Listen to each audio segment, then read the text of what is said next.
What is up, everyone? Another Briar jungle video. This one's going to be a lethality build. I'm going to show you guys how you can maximize your damage and the champion with this one-shot heavy build. So for starters, we're going to be going into the Hydra. I do love Propane Hydra. Honestly, I love both Hydras. I think they're extremely important on this champion. And then second, we're going to go Ghostblade. Usually I go Opportunity, but in this video, I'm going to show you guys Ghostblade because a lot of people have been really... It's just a very popular item on Briar. Heads up though, there are a lot of changes coming up next patch, and I'll update you guys on a bruiser build that we're going to be doing. So for starters, we're always going to do W level 1.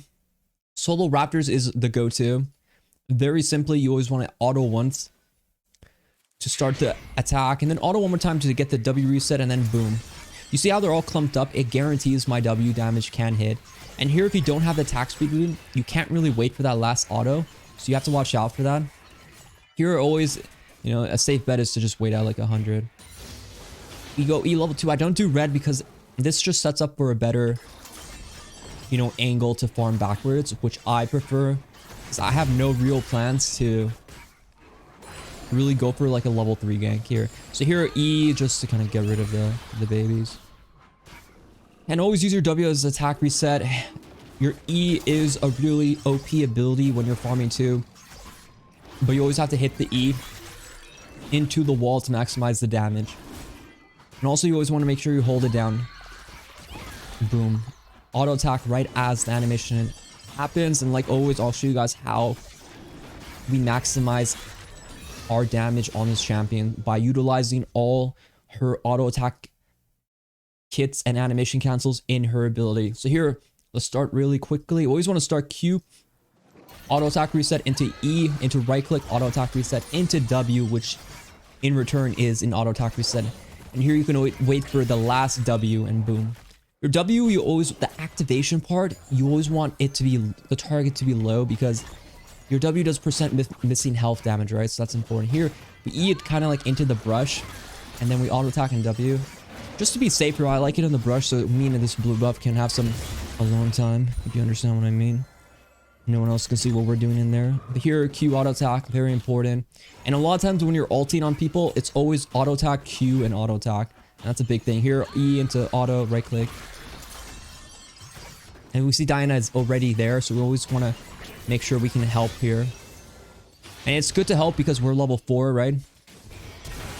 Level 4 is just really good for us. Here, just simple auto attack. And yeah, nothing too fancy. I'm not going any crazy thing. If I saw Lucian flash here, you know I would flash. But overall, you know, nothing really special. It's just simple gameplay right there. Here, we're just going to make sure no one's in the room. Here, we can always E into the wall, right? Into a W. The general comboing. But if someone was there, I would probably use my Q during my W channel because it prioritizes jungle monsters. So here we go to Tiamat, or we're going Propane Hydra. We'd go Tiamat. If we have enough for the pickaxe, we'd probably go for that too. You could mess around with items like this. You could go like this if you want to maximize your damage. Personally, I think this is actually a very good adjustment to your items to maximize your AD. Tiamat is a nice buy, but if I can get a pickaxe and a longsword, I much prefer this for my early buy because I think it's very strong. So that's what we're going to do here. Always play the void grubs. What's really cool about this path I do, it just sets you up so nicely to be right back here ready to go on the void grub spawns. And if you know me, I love void grubs and so should you. I don't have time for Krugs, but easy void grub angle. Dinah, she ganked bot, so she will be in a relatively delicate position. So here we just wait a bit, see what's going on. Just really see what's going on here. And if no one's really reacting, what we're going to do is jump over here. Just start spreading our AoE damage. Kill one really quickly, and then we just want to clump them up. What I like to do is I kind of like hug the wall here because if they come, I can just flash over. Or I can do something else as well. But yeah, because I had 2 smite charges, I can use one already.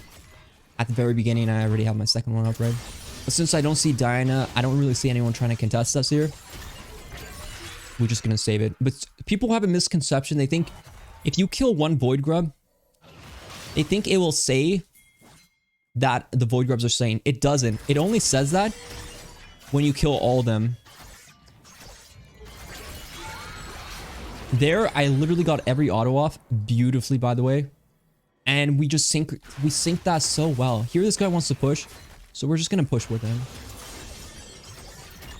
By the way, this game is like Plat Emerald Division. It's just like more likely. You know, it's a more simulated environment for your game and most higher probabilities.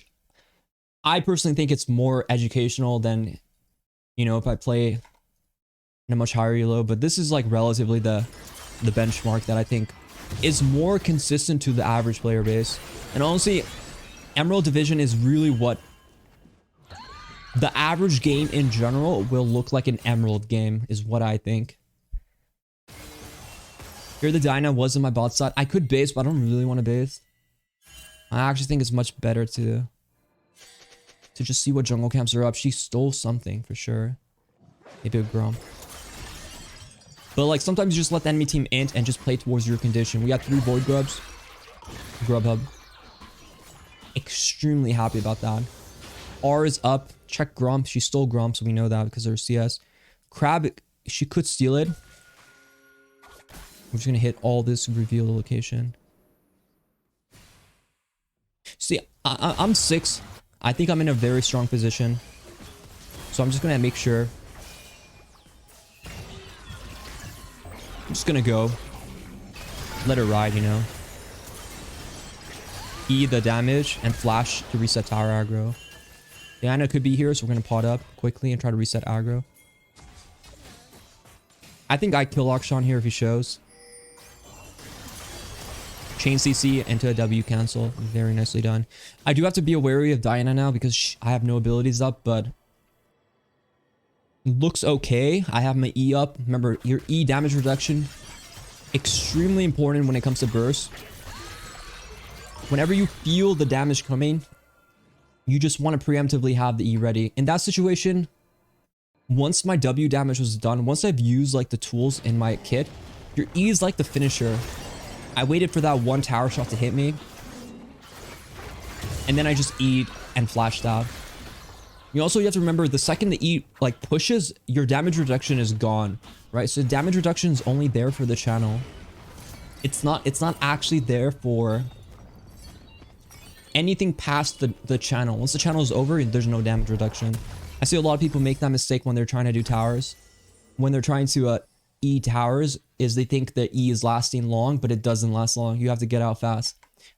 And you want to be generally out of tower angle before you use your E, because it's a really long channel and you end up taking a second tower shot. 4 dives. Here, I want to be careful because there's a chance Akshan is roaming.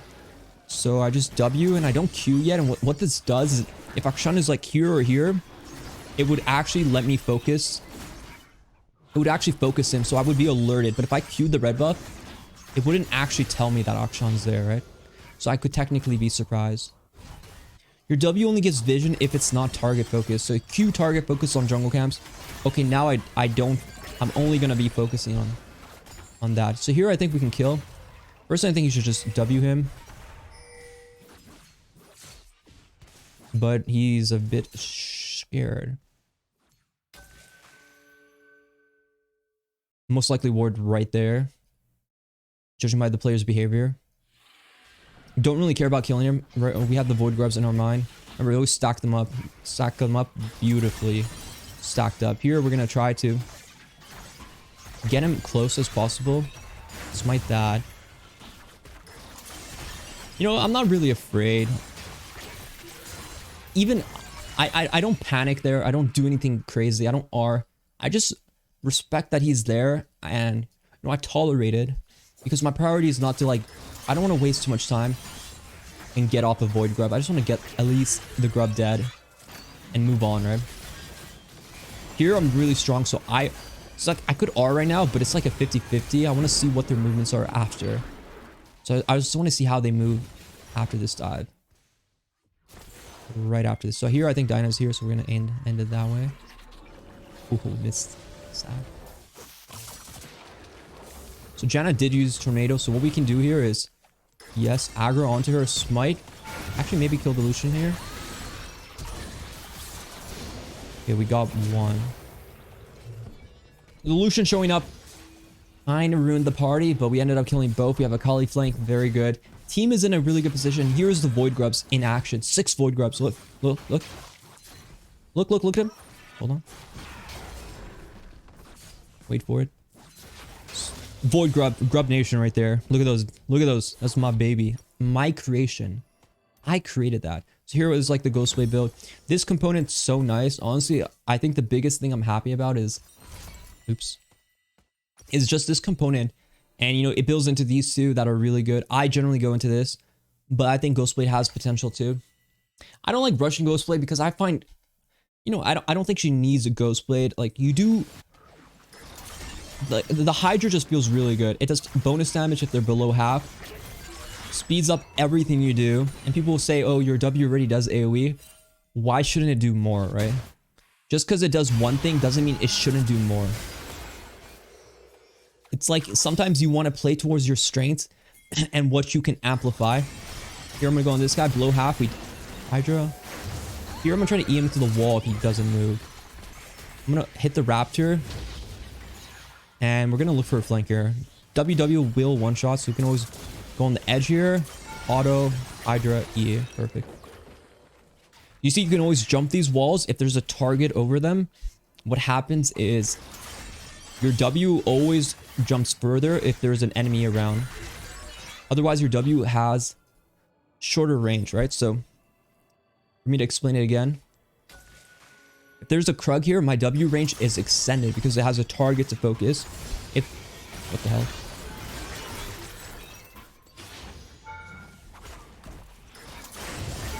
I'm gonna E once to get the damage. R here.